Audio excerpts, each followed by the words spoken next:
We're told this is all, quote, condensation that we see in our skies.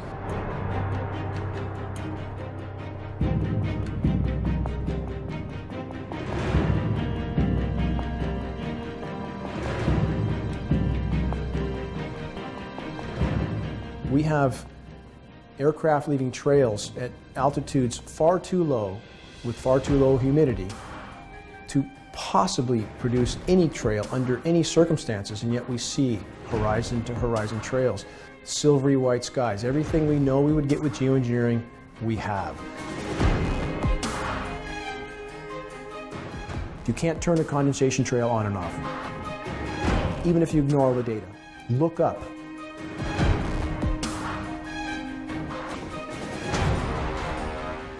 We see these trails down 20,000 feet, sub 20,000 feet.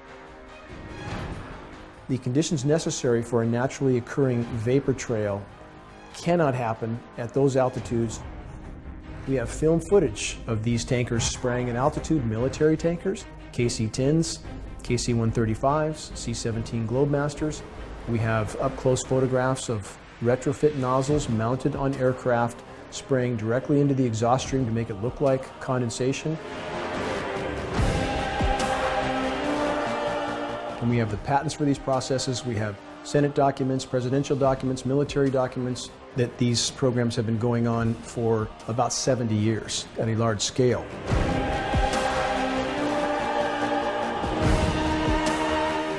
Every single bit of science data, from the type of the engine to the atmospheric conditions to the flight plans, everything makes clear these are not, cannot be condensation trails.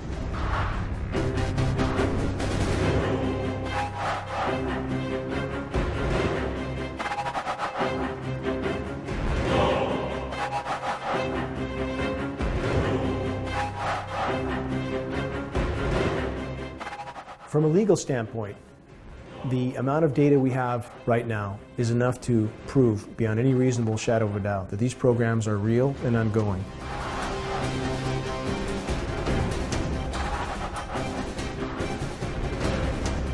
The effort to try to cast doubt on this issue is immense. It's up to the public to start thinking for themselves and doing a little investigation.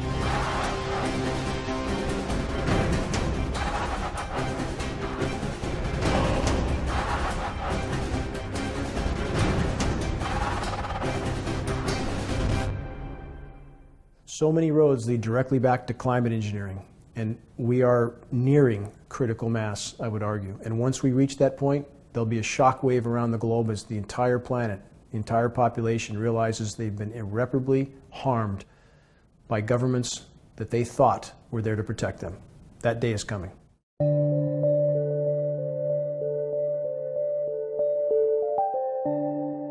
What is geoengineering?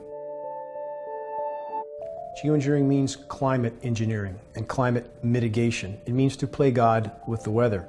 The primary methods of engineering the climate is to fill the atmosphere with light scattering particulates that are sprayed from the back of jet aircraft. We know many of these particulates are heavy metals. We know that from testing from around the globe and patents as well.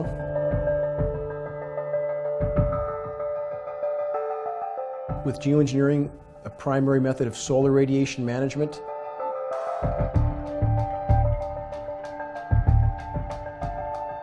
The stated purpose is to block some of the sun's incoming thermal radiation to try to slow down the greenhouse effect that's happening on our planet from the buildup of greenhouse gases. So we have aircraft dispersing light scattering particles all over the globe. It's creating a condition that's termed global dimming.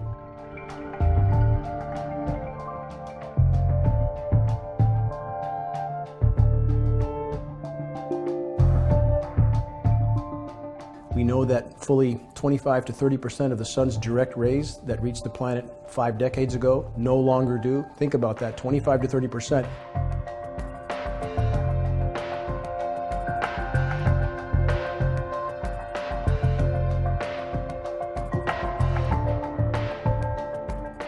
These particulates, when they settle down to the sea surface, are then utilized for ocean fertilization.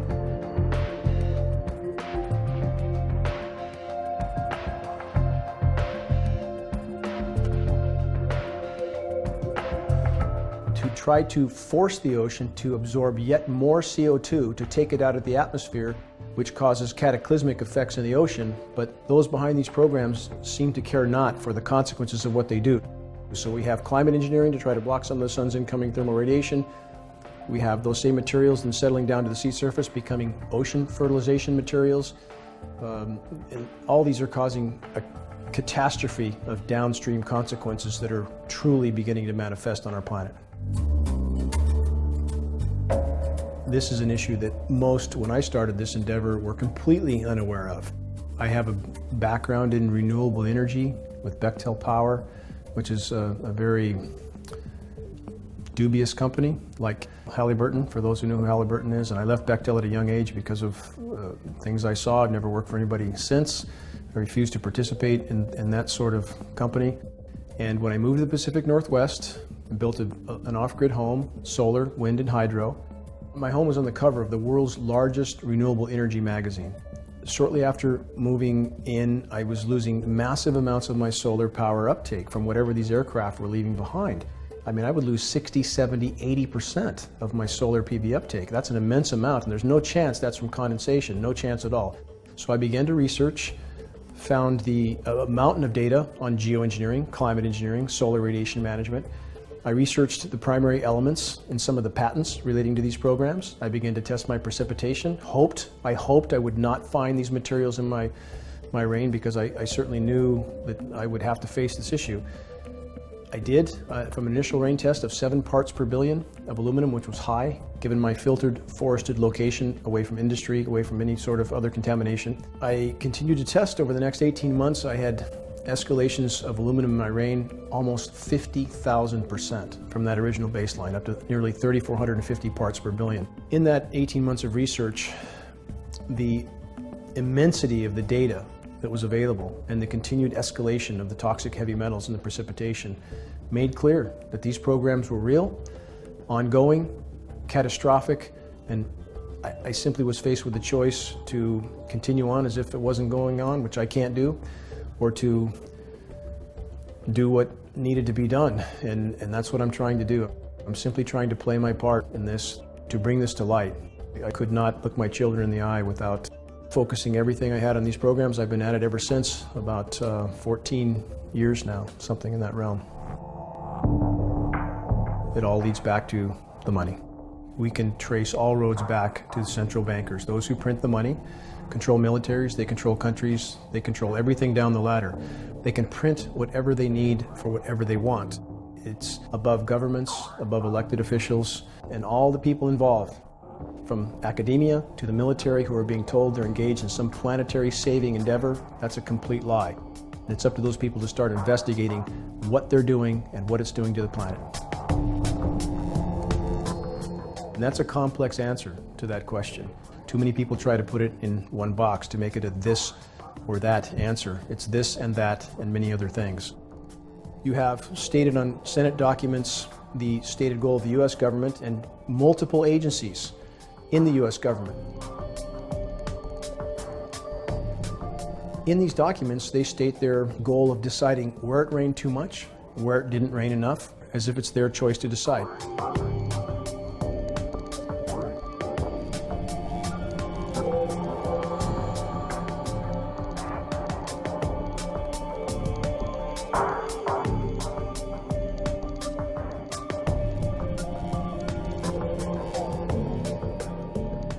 As you interfere with the climate system, you do damage. And there are many other sources of anthropogenic damage as well.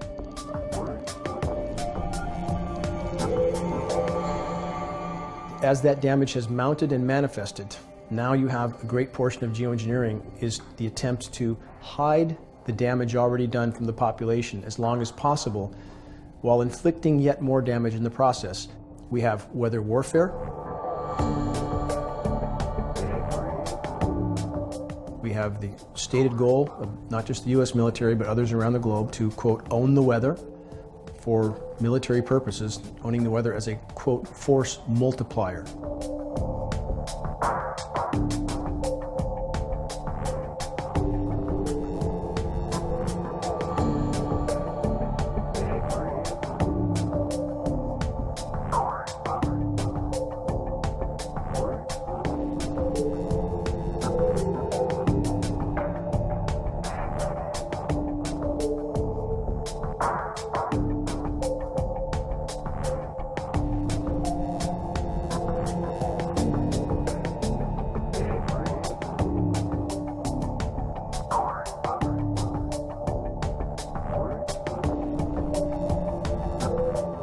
Why would they not want to control the weather when they can win a war without firing a shot, when they can win a war without another country even knowing they went to war?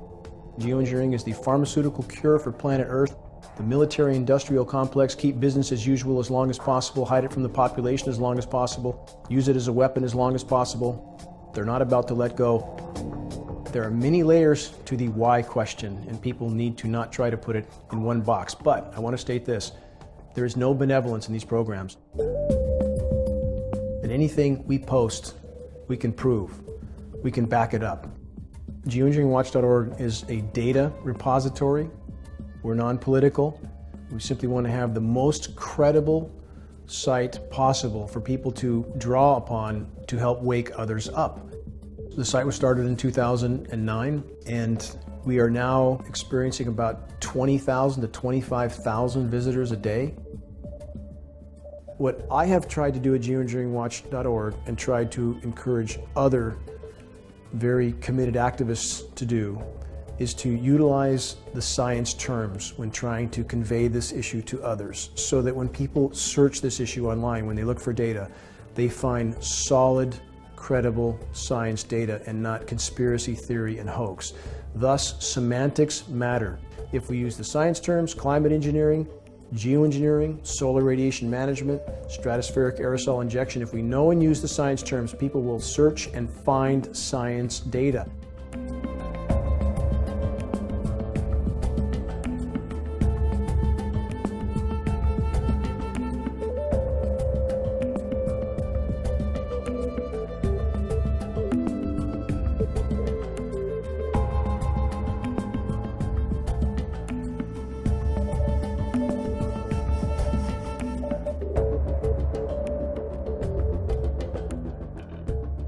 When people use the term chemtrails, which many people are bent on using that term, certainly it's a descriptive term, but it is a non-science term that by design leads people to definitions of conspiracy theory and hoax, and that's as far as most people get.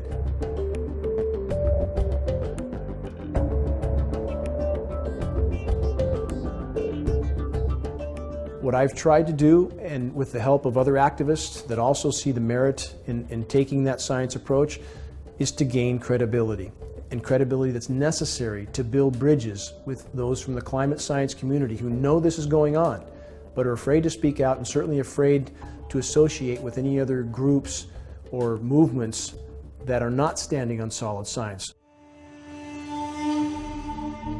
Absolutely, there's absolutely proof. To start with, I would ask people to use their sense of reason, use their own power of observation, to look up, to simply look up.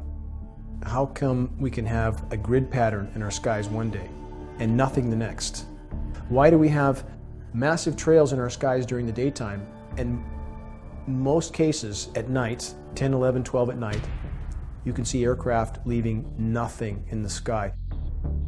Even if you ignore all the data, look up and ask yourself how you could possibly turn a condensation trail on and off. How you could possibly, if atmospheric conditions were creating this, how could you possibly have a trail from horizon to horizon next to an aircraft leaving virtually nothing?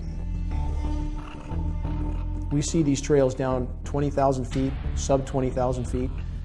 The conditions necessary for a naturally occurring vapor trail cannot happen at those altitudes in the temperature range we see it happening in.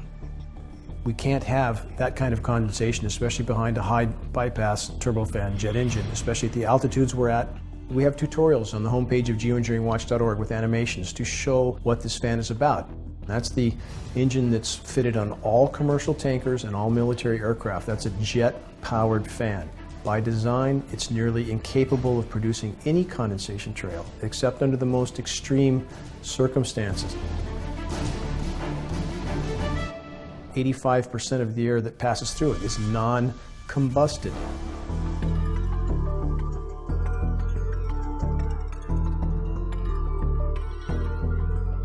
Many have argued that we have an increase in jet air traffic, so we should see more trails. But what we're seeing are these trails in locations where there is no commercial traffic.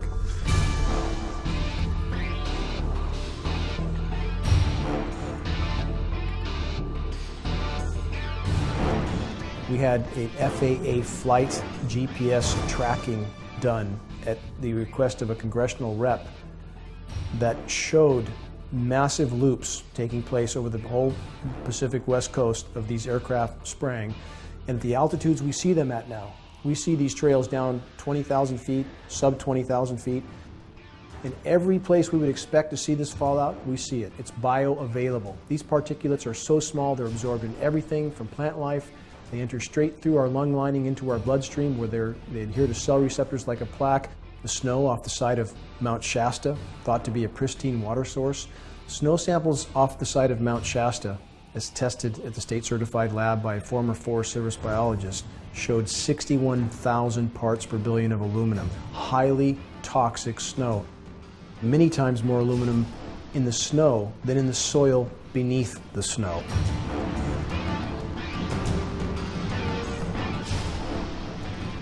We have precipitation tests, snow tests. Every human test subject we test, hair, blood, or urine, has off-the-chart levels of aluminum and barium and strontium, metals named in climate engineering patents, in their system. Patents like stratospheric Welsbach seeding for reduction of global warming, assigned to Hughes Aircraft in 1991.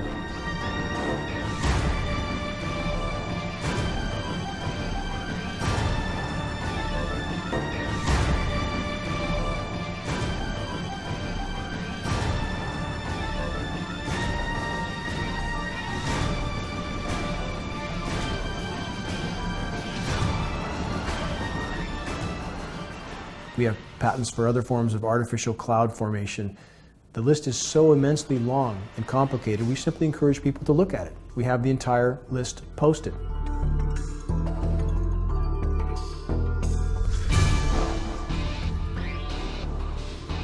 Individuals who don't want to face this issue try to claim that because aluminum is so abundant in the environment, 8% of the Earth's strata, we should see it everywhere, and that's a blatant lie. Aluminum does not exist in the environment in free form naturally.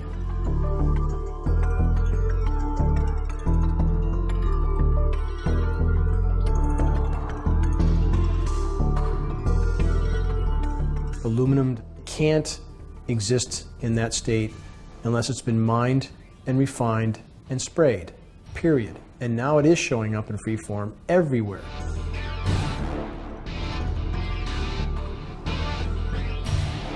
And on top of all this, congressional documents, presidential documents, military documents, patents.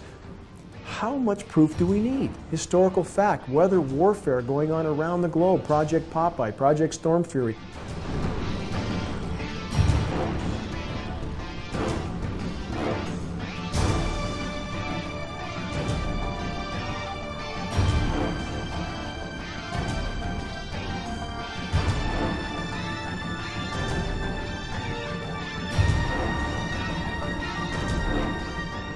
We have mountains of facts to prove beyond any reasonable doubt these programs are absolutely real and ongoing, causing cataclysmic damage to the planet and our health.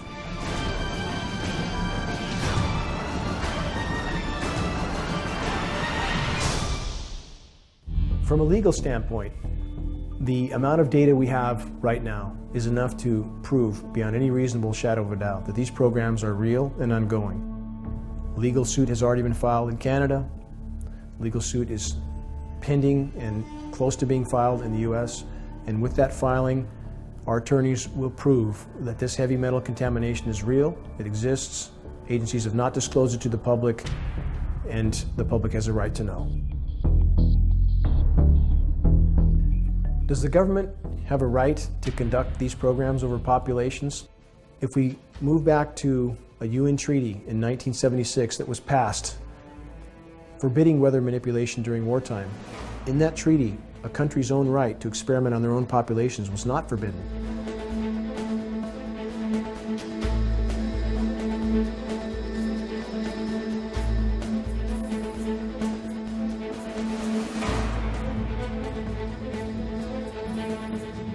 So we have loopholes in the system, especially in regard to national security, where countries are not forbidden to conduct such programs over their own populations. The U.S. military leaders have stated on the record the greatest and most immediate threat to U.S. national security is the disintegrating climate. Do we really believe that these people in the military-industrial complex are going to ask our permission to intervene with the climate?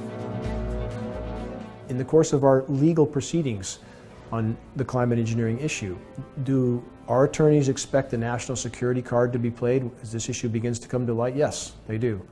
But is that not an admission that these programs are going on? It is.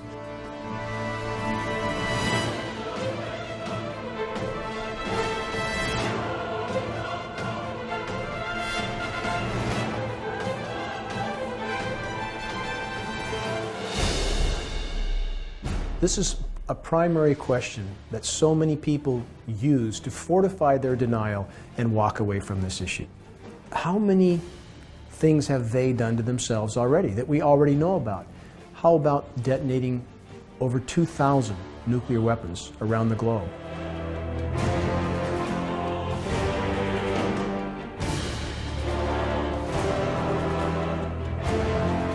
The initiation of which they did not know the consequences of, but they did it anyway.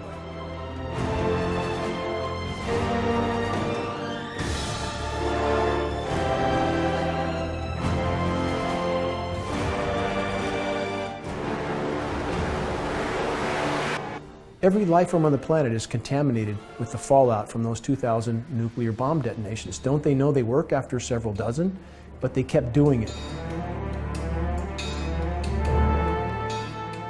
Let's look at Fukushima. We have now 3 reactors in full meltdown.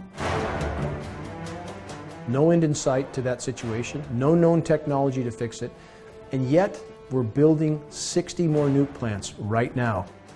In the case of climate engineering, again, it's a very complex issue. It's not a deliberate attempt necessarily at ecocide, genocide, or omnicide, but it does add up to that. The planet has been irreparably damaged now, and those in power simply look at this as a risk-to-risk scenario, the risk of doing it versus the risk of not doing it.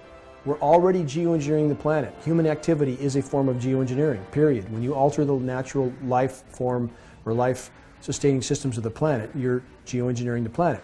So from their perspective, they feel compelled to try to engineer the planet, to compensate for the damage already done.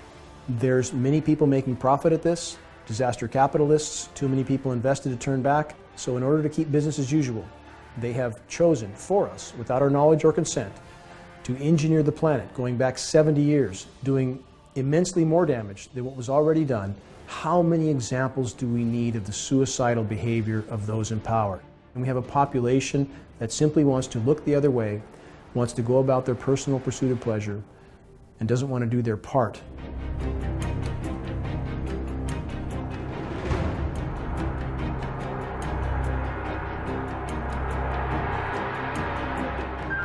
You can't find what you're not looking for. People ask if this much material was coming down on us, contaminating our air quality. Why wouldn't we hear about it? Why wouldn't EPA and air quality testing notify us of this issue? Because their equipment by design cannot detect this material. Air quality testing equipment is generally PM10, which is 10 microns, or at best PM2.5, 2.5 microns.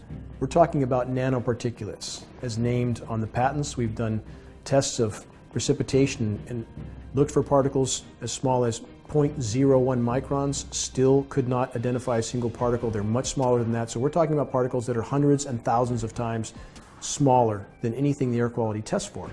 That's why a mountain of material goes completely unreported.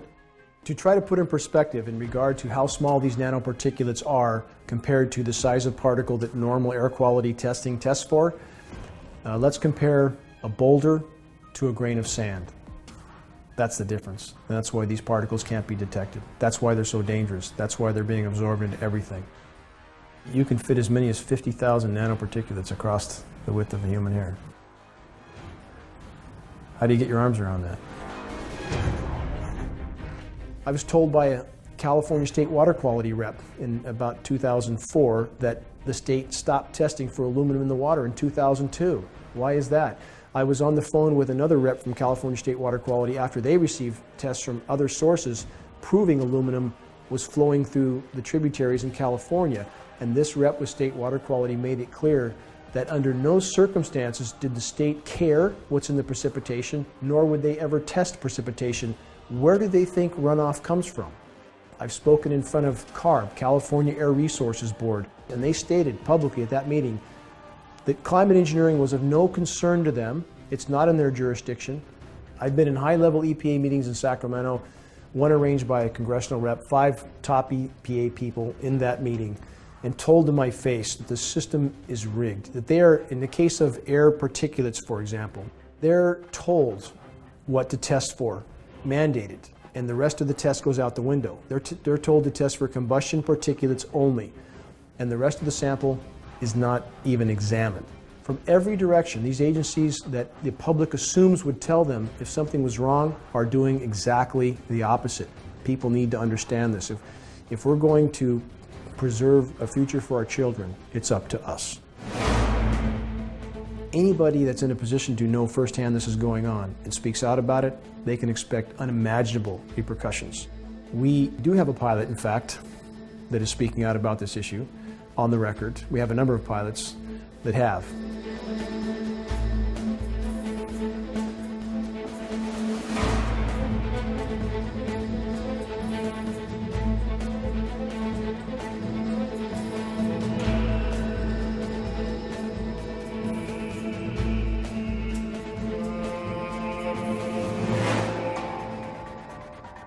I'm dealing right now with a federal District 6 EPA employee that tried to bring to light aluminum contamination that he believes is directly from geoengineering in the water, the fallout. And he is being pulled through the coals right now.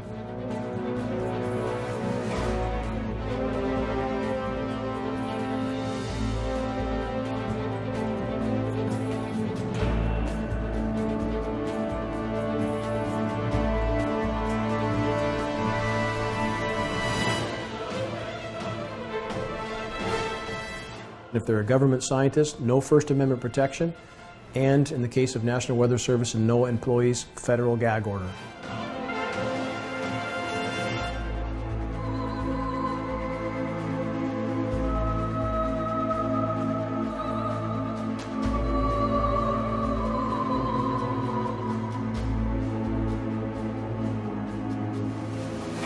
So we need to have a population that supports these academicians, that gives them the cover they need to come out of the shadows and start telling the truth. We are required to be good stewards of our planet, period. It's not an option, it's an obligation. I'm sad to say that most seem more concerned about protecting their 501c3s, their nonprofits. They do not want to address this issue.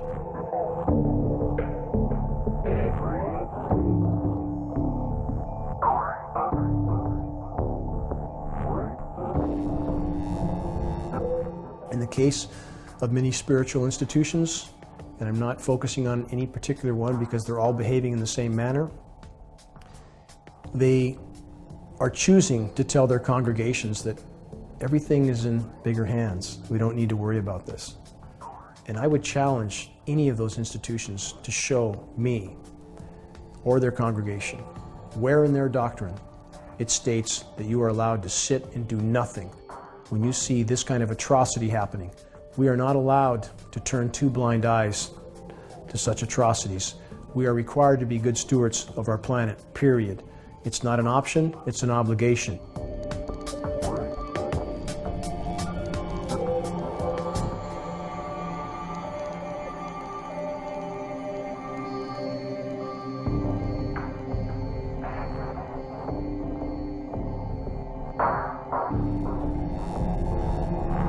In the case of environmental groups who are behaving with unimaginable hypocrisy, who are ignoring the single greatest environmental assault of all, and I'm talking about Greenpeace, Sierra Club, NRDC, Environmental Defense, all of them. Our attorneys have spoken to attorneys from, for example, Environmental Defense and Sierra Club. I've personally spoken to Sierra Club top members in Northern California. They don't want to hear it, they don't want to see it. So it's up to us. It all comes back to us. We are the ones we've been waiting for.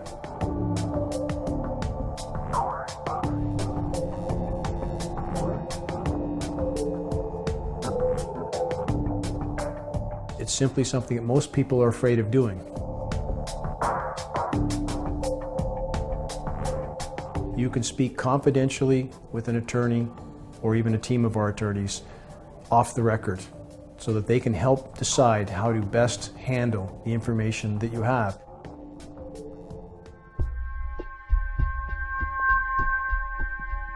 The full list of downstream consequences from climate engineering is so immense, it's truly impossible to quantify. The most detrimental factors that are inarguable, proven by science study. Geoengineering completely disrupts the hydrological cycle. As you fill the atmosphere with particulates, you have too many condensation nuclei, and it tends to migrate rain from one place to another. It diminishes direct light. We have global dimming as a result of solar radiation management. That's the express goal, to block the sun. That decreases evaporation. The same particulates decrease convection. The most detrimental factors that are inarguable, proven by science study. You have a shredded ozone layer that's causing massive UV radiation. We're seeing UVB levels 10 times higher than we're being told. We're metering UV radiation, so we know, we're not guessing. So you have levels of UV radiation, you have UVA at the top, UVB, UVC, and then X-ray. We're told that no more than 5% of all incoming UV radiation should be UVB. We're seeing 55% to 60%, 10 to 11 to 12 times higher than we're being told. It's burning the bark off of trees. It's killing plankton. Plankton supplies over half of Earth's oxygen content.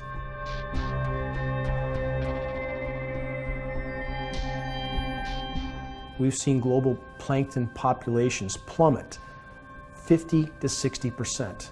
That's the bottom of the food chain, the bottom of life on Earth. And also, this is important to consider, on a warming planet, we should have an increase in atmospheric RH, atmospheric relative humidity. Laws of physics say we must.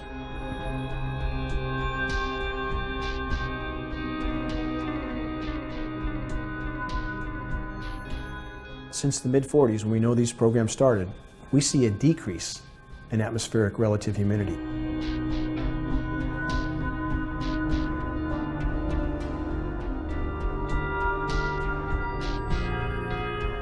Because these particles are desiccant materials.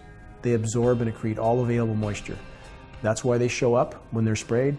That's why atmospheric humidity is going down, not up. We have the bioavailable metals that are in the rain, which radically affect the root systems, and we know from peer-reviewed study, in the case of aluminum, when trees like conifers and boreal forest sense the aluminum, they shut down nutrient uptake. They die.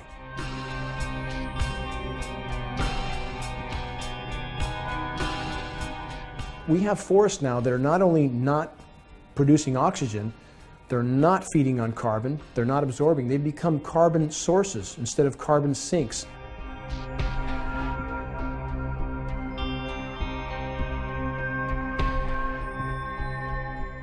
The same particulates decrease convection. The data indicates that the ozone damage is not so much a result of CFCs, chlorofluorocarbons, but of climate engineering. And the CFCs have been used as a red herring. We have an exponential increase in forest fires around the globe. Siberia is losing about 100 million acres of forest to fires every year.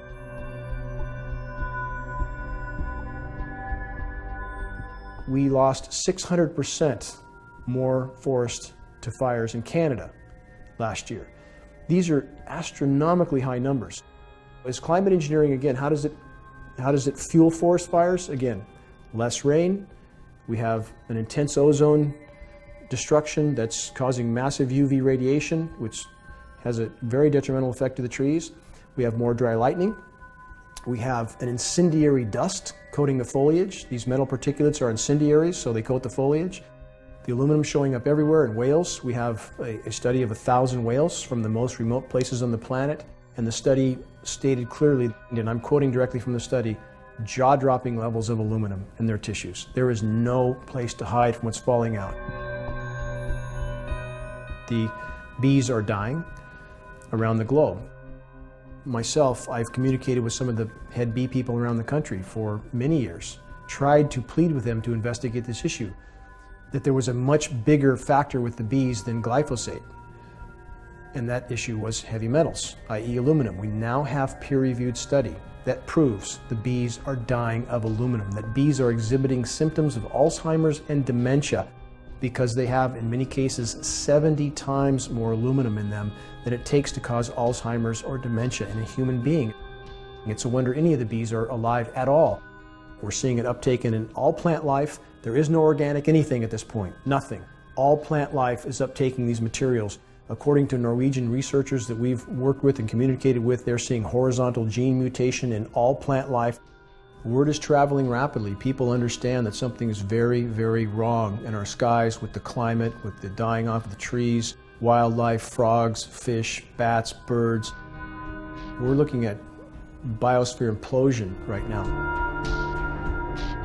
We're swimming in a toxic sea at this point. What's happening inside us? These particles are endocrine disruptors. So the list of effects on the human body is immense, many of which are unknown.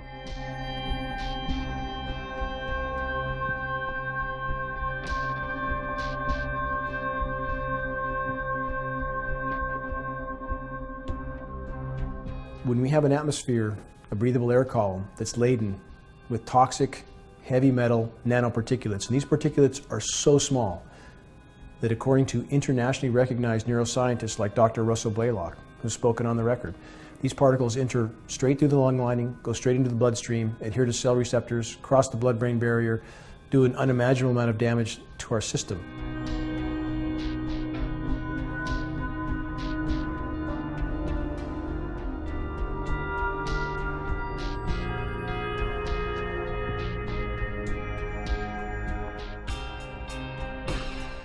It's not only bioavailable, it's bioaccumulative. It builds up in our system. It goes in, it doesn't come out.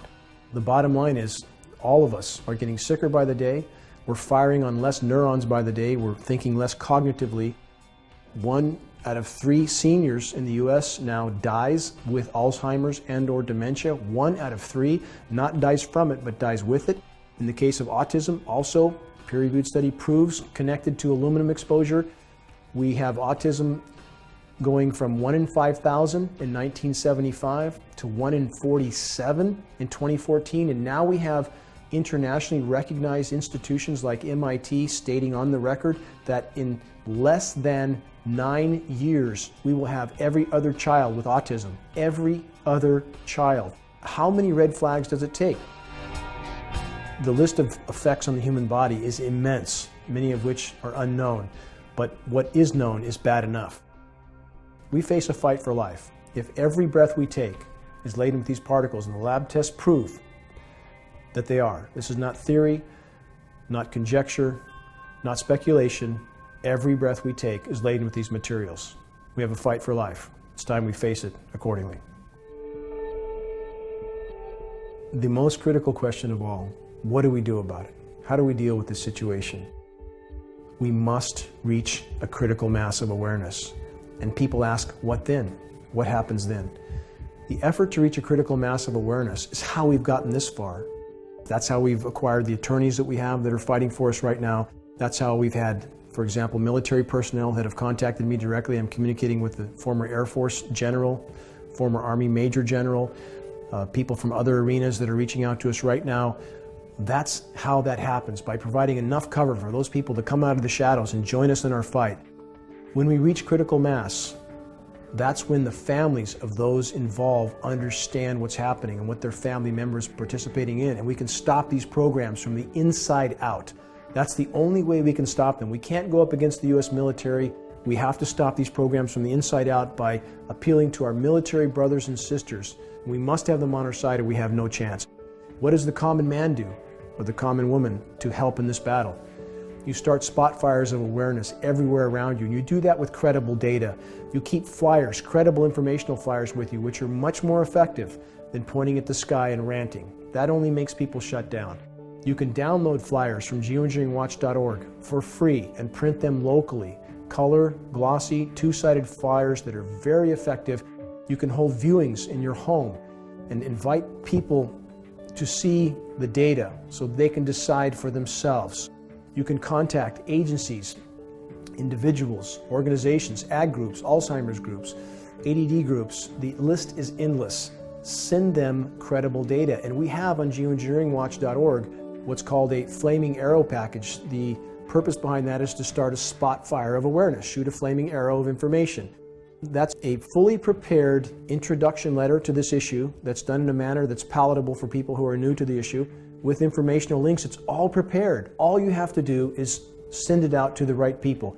If you or any other individual credibly passes data on to 2 people at the beginning of a 30-day month, and those 2 to 2 each the second day, and so on, for 30 days, that's 5.5 million at the end of 30 days.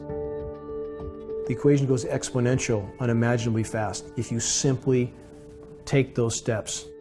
Once we reach critical mass, and every human being on this planet understands the severity of the situation, the immediacy of it, and the fact that their planet on which they and their children depend and their own health has been permanently and irreparably damaged, then that's when the paradigm changes.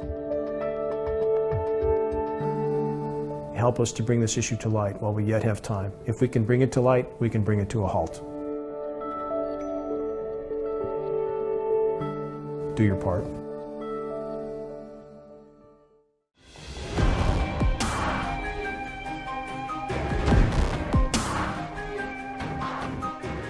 Geoengineering is an all-out assault against the web of life.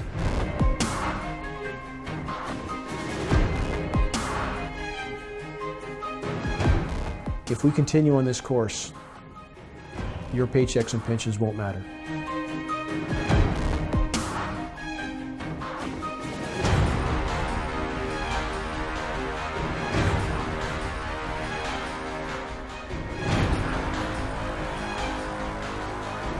Ask yourself why you're here. Ask yourself what you owe to your children. Let's walk the walk. All of us are needed in this battle.